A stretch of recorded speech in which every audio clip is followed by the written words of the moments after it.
Казвам се Бянка Барова и съм психолог с 8 годишен опит в сферата на домашното и сексуалното насилие. Когато поредният случай на домашно насилие добие гласност, всички си задават въпроса защо това се е случило и има ли начин да бъде предотвратено в бъдеще. Чували ли сте за израза "превенцията е най-доброто лечение"? Превенцията е ключов фактор за намаляване на насилието и цели да повиши чувствителността на обществото като цяло, като даде гласност на проблема. Това са осигуряване на подкрепа за жертвите чрез специализирана програма за възстановяване след преживяно насилие. Това са работата с самите извършители за постигане на устойчиви промени в нагласите и намаляване на агресивното им поведение.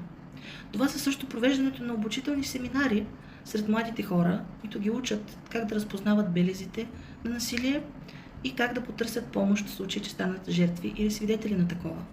И не на последно място, това са тренинги и семинари за всички специалисти, които работят в сферата на насилието и подпомагат жертвите, така че те самите да надградят своите умения и знания.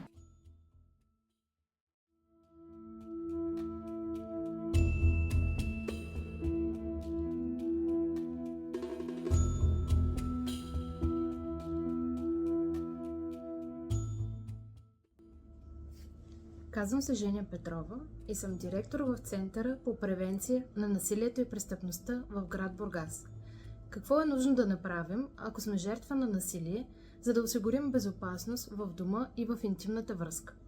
Първо, спешно напускане на дома и настаняване в кризисен център или защитено жилище или при близки и познати. Второ, изработване на план за безопасност съвместно с пострадалото лице, съобразен с индивидуалните му потребности.